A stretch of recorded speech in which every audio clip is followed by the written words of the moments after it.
Hello everyone, welcome back to the channel. In this video, I'm going to discuss practical transformer in detail. In previous video, I had discussed the operation of transformer. We have drawn the equivalent circuit as well as a phasor diagram for an ideal transformer. If you haven't checked that video, you can check the link which is available in the description box. We have seen that in ideal transformer, we have four different assumptions. For practical transformer, we will consider all of them one by one and accordingly cater them in the equivalent circuit and then draw the phasor diagram of the practical transformer for different loading conditions.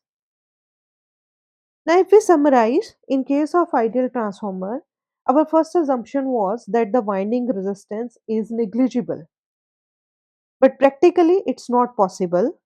So, the first thing which we will consider, the first assumption that the winding resistance is actually accounted through series resistance,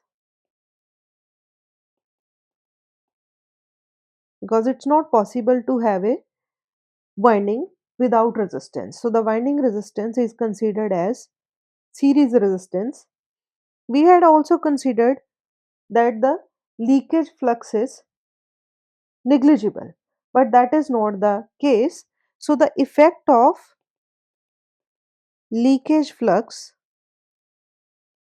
is actually catered through series reactance. So the leakage flux, whether it's on the primary side or on the secondary side, on both the sides it will be catered through the reactance, while the resistances of both the primary as well as secondary winding, they are considered in the form of series resistance. The third assumption was that core is lossless, but again that is not the case. There are losses in the core. The losses are in the form of heat, and in order to cater that losses, we have to consider them in the equivalent circuit as well as in the phasor diagram. Now, how to consider the core losses? The core losses are accounted through shunt resistance.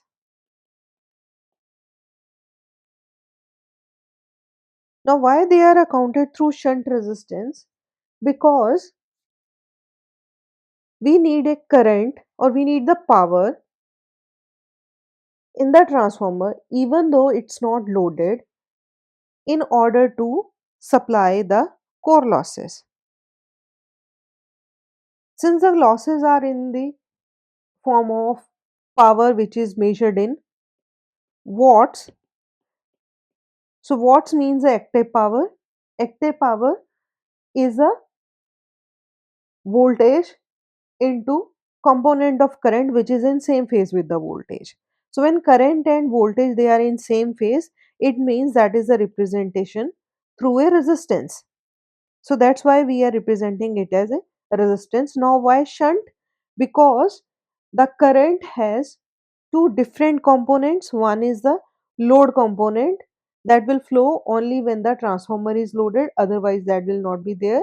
And another component is no load component of current. Since are two different components of current, it means there is current division. So current division is possible only when we have two different branches connected in parallel. So that's why it is represented through a shunt resistance. Then we have the last assumption. The last assumption was that the magnetic permeability is infinite, but that is not the case. The infinite permeability led to that a negligible amount of magnetizing current is required to magnetize the core. But practically, we need significant amount of magnetizing current in order to magnetize the core or to establish the useful magnetic flux. So we have the last assumption that magnetizing current, which is sufficient enough, that is represented through a shunt reactance. Now, why shunt? Because we need a different component of current to produce a working flux. Again, a different current means we need different branch. Then, why reactance?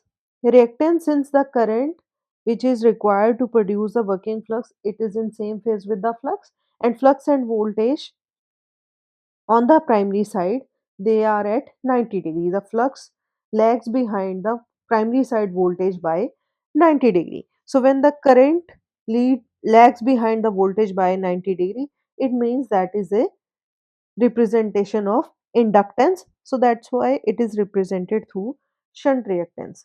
Now when we consider all of them, the equivalent circuit, which was in case of ideal transformer, it was like this, that we have a transformer over here, voltage V1, E1 is the induced EMF, E2, and then across the load we have voltage V2, I2, I1. So this was the case in case of ideal transformer. But in case of practical transformer, when we have to consider all these effects, we have voltage V1 on the primary side, resistance R1, JX1 primary side reactance. Then we have shunt resistance to cater the core losses,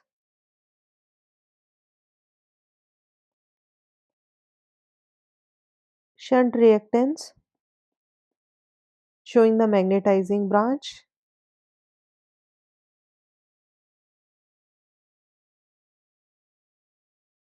then we have E1, the induced EMF in the primary, E2, the induced EMF in secondary, R2, the resistance of secondary side, JX2, the reactance of secondary side, and here we have a switch. Then we have load across which voltage is V2. Secondary side current is I2. If this current is flowing, then it will be reflected on the primary side as I1 dash. I1 is the current withdrawn from the primary. Then we have I naught, that is the no load component of current. IC, the core loss component of current, and IM is the magnetizing component of no load current. So this is how the equivalent circuit of practical transformer looks like.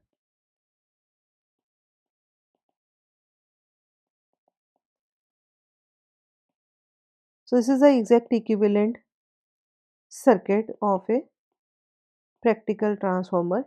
It can be approximated, it can be referred from one side to another side, that I will discuss in the next video. Now, based on this, we can draw the phasor diagram of the practical transformer at no load. But before moving on to that, let's write that what we see over here. This I1 current is actually phasor sum of no load current and I1 dash. This no load current I naught, that is about 2 to 5% of rated current, that is on primary side I1. Then what we have,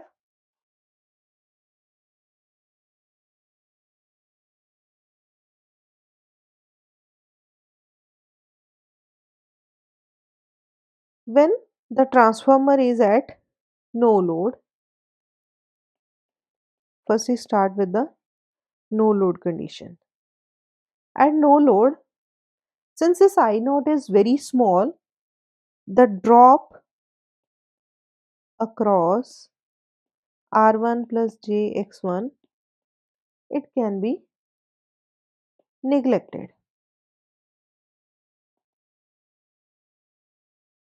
If you want to consider, you can consider. If you don't want to consider, then you can neglect it.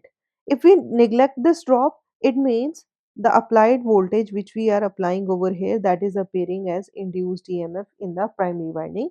So we get that V1 is equal to E1, equal in magnitude, but they are in opposite phase. It's only about magnitude, not about the direction. So we can draw the phasor diagram of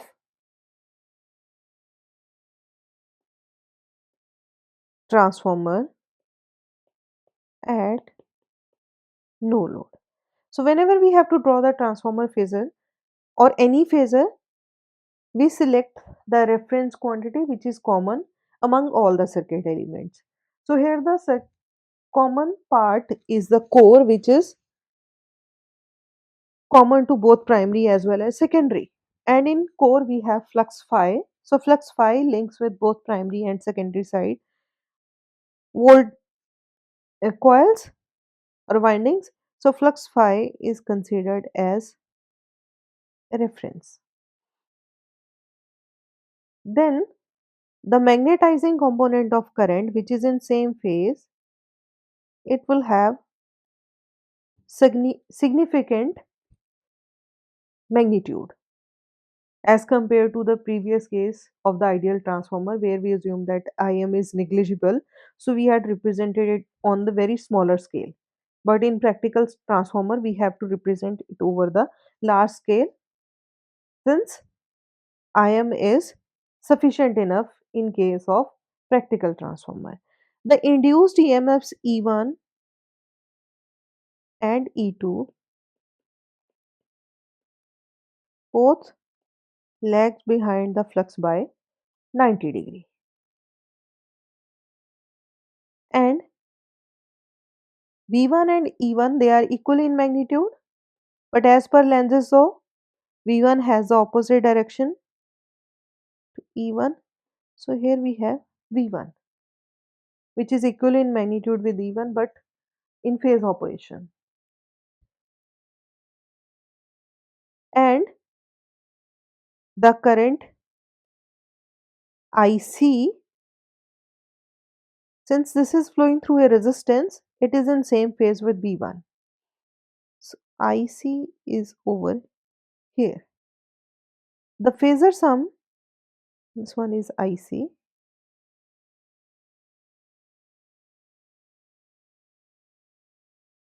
The phasor sum of IC and I naught, sorry, Im is given as I naught, which is no load current. The phase difference between V1 and I naught is phi naught, that is the no load power factor angle. Since Im is very large in comparison to IC, so I naught lags behind this V1 by larger angle. That's why the power factor of the transformer at no load is very poor. Since this phi naught is very large, so power factor of the transformer is very poor. Now let's move on to the case when transformer is loaded.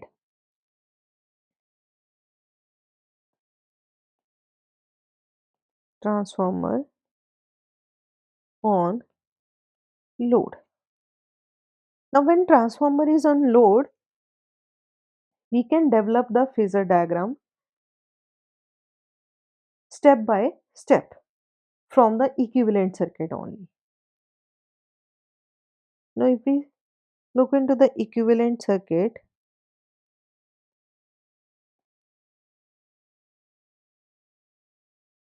we have series resistance and reactance, shunt branch consisting of a parallel combination of resistance and reactance,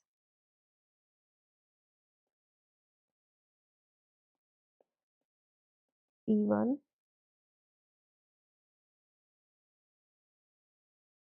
E2, R2, JX2, R1, JX1, RC, XM.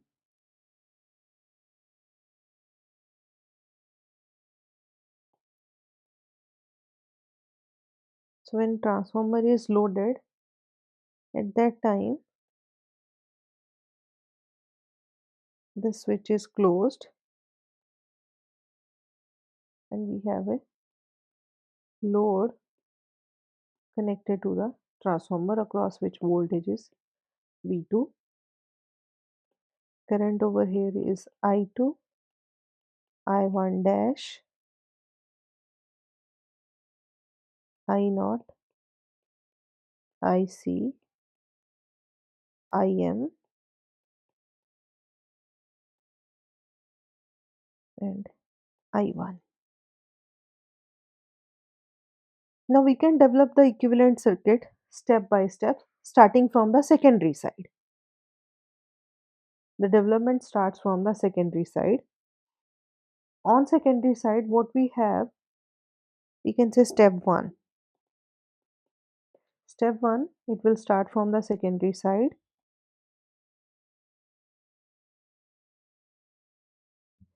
Resistance, reactance, across load we have voltage V2. Here we have induced EMF E2, I2. So we can apply KVL. When we apply KVL,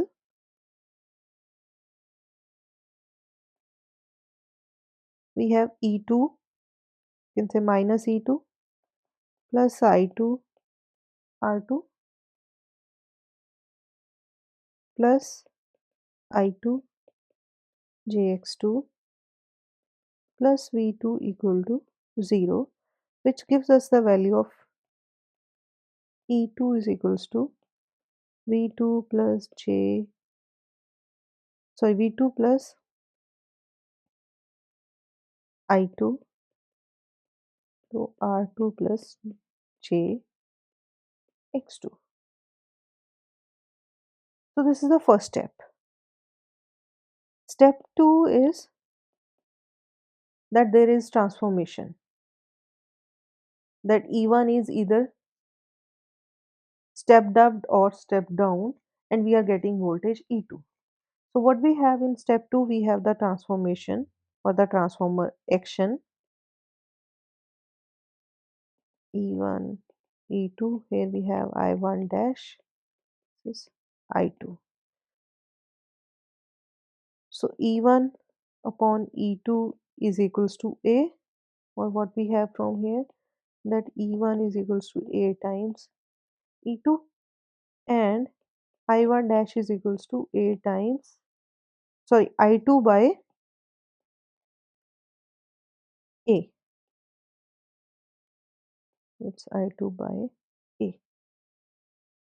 Then the third step is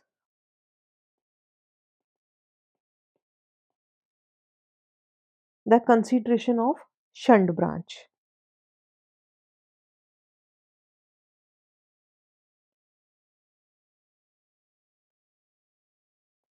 RC, XM,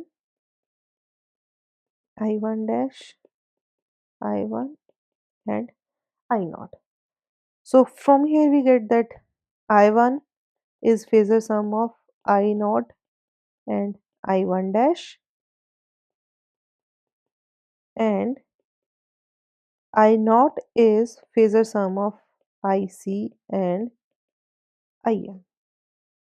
And the last step for development of phasor is the consideration of series branch.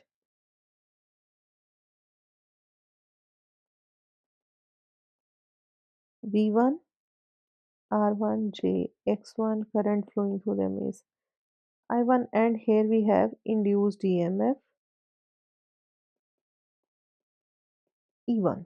Now we can show it like E1 over here since it's connected in parallel, so voltage over here or over here is same. Now when we apply KVL over here, so what we get? Minus V1 plus I1 R1 plus J I1 X1 plus E1 equal to 0, or V1 is phasor sum of E1 plus I1 R1 plus J X1. So this is what we have to represent it in the form of phasor diagram. So phasor diagram, we will start from the first step like this. So if we have voltage V2,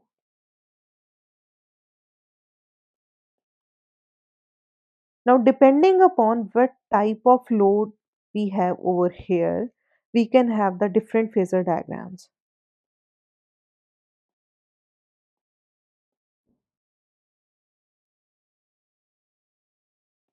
Now this ZL, it can be inductive load, it can be resistive load, or it can be a capacitive load. So inductive load means I2 lags behind V2, and if it is a resistive, then I2 and V2 are in phase, and if it is capacitive, then I2 leads V2. So depending upon the nature of load, we will have different phasor diagram.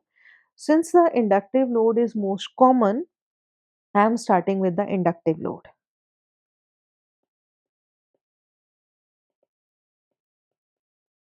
Inductive load, or we can say RL load. If voltage V2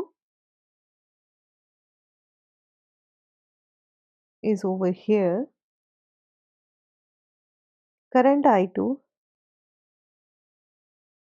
is lagging behind this voltage by angle theta 2, then volt drop across the resistance. So what we have over here, that E2 is equal to V2 plus I2 R2 plus J I2 X2. I2 R2, the voltage drop across resistance, it is in same phase with the current, so it's drawn parallel to current I2 R2. Then we have I2 X2. I2 X2 is the voltage drop across the inductive reactance. In case of inductive reactance, the voltage leads the current by 90 degree. So it is drawn at 90 degree to the current. So this is I2 X2. And the resultant of these is actually E2. Now for drawing the complete phasor diagram of the practical transformer, we have to rotate this phasor diagram so that E2 aligns vertically. For that, I am starting from the E2 only.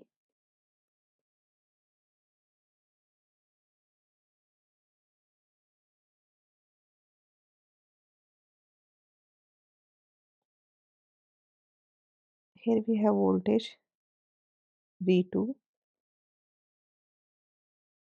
current I2, is lagging behind V2 by angle theta 2. I2 R2 voltage drop across the resistance is in same phase with current. Voltage drop across the reactance is leading this by 90 degree. This is I2 X2. So the secondary side phasor is complete. Now we have to draw the primary side. The flux leads the induced EMF by 90 degree. So flux phi is over here. The current I1 dash, it's flowing because of I2. It must be in opposite direction so that they can compensate the MMF. So it's drawn at 180 degree to I2. It's opposite to I2. So I1 dash is over here. The magnetizing component of current is in same phase with flux, while the core loss component of no load current leads this magnetizing component of current by 90 degree, or it is in phase with the voltage.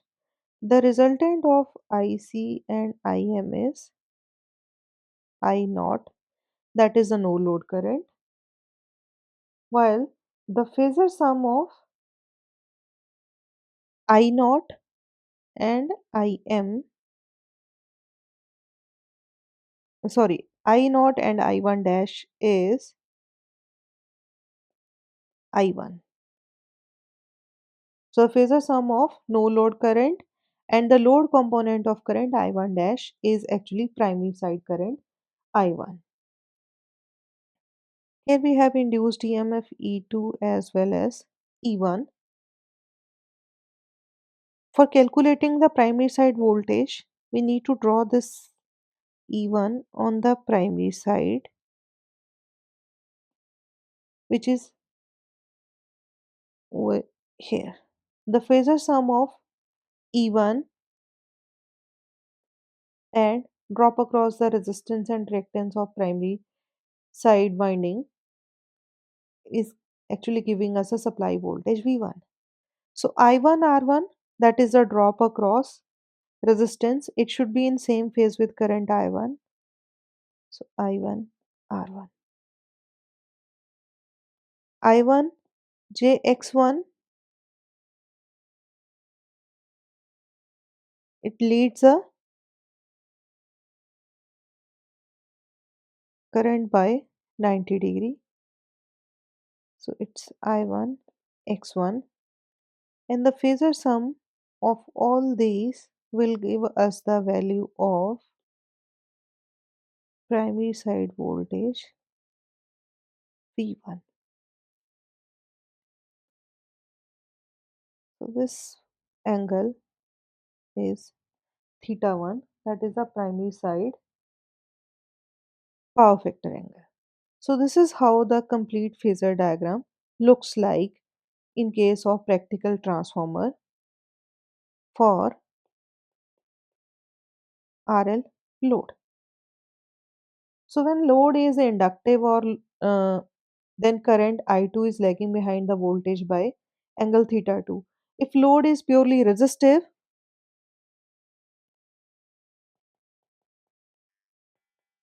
or load is capacitive, that is RC load, then accordingly we have to start with the modification from secondary side. So flux phi is considered as reference, induced EMF E1 and E2, they lag behind the flux by 90 degree.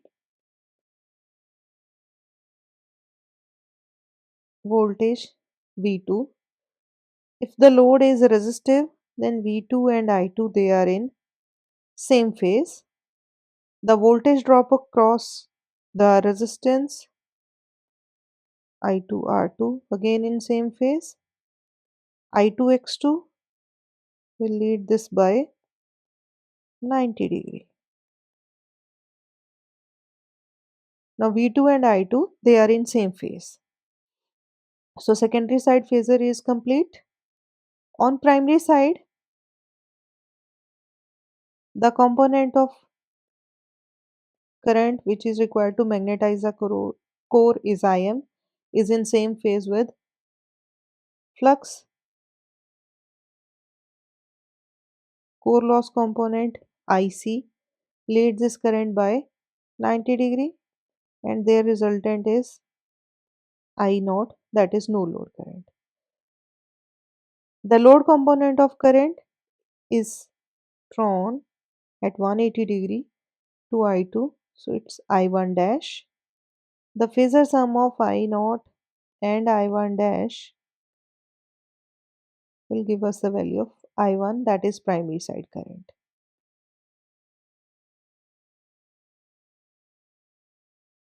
And then here we have E1, the drop across resistance of the primary is I1 R1 is in same phase with I1. So that's how this I1 R1 is drawn in parallel with I1. I2 X2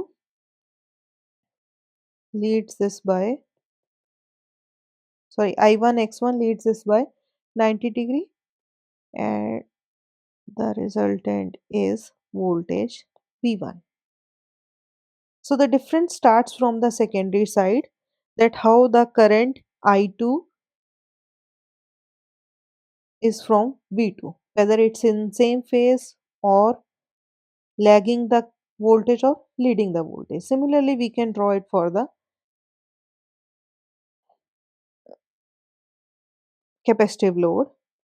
Again, starting with the reference flux phi, induced EMFs E1 and E2 lagging behind, voltage V2,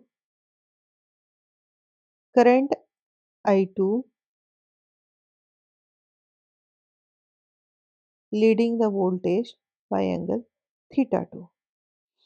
The voltage drop across resistance is in same phase with current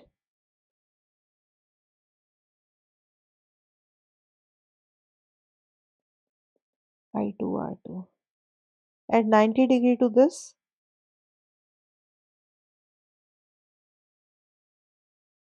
I2 X2. So we can say up to this we have E2.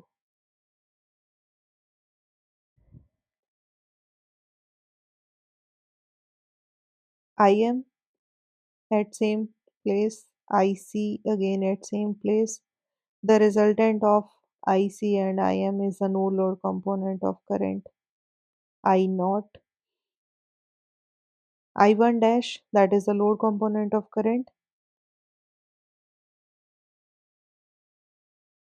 is at 180 degree to this. The resultant of I1 dash and I naught is I1, that is the primary side current.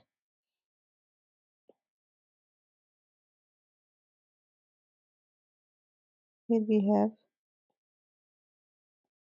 E1,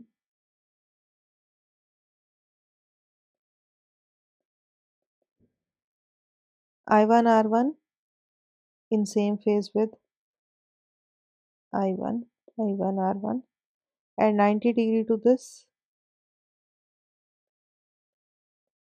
I1 X1 and their resultant is V1.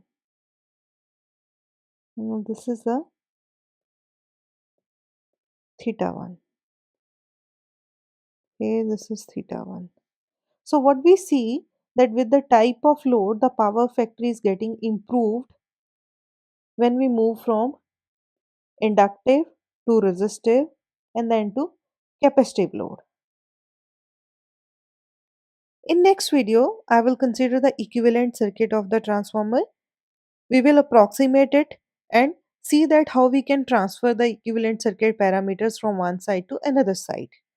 I hope you found this video helpful in understanding the development of phasor diagram of the transformer. If you feel so, please consider sharing it with others and like this video. Also do subscribe to the channel if it is beneficial for your learning. Thanks for watching the video.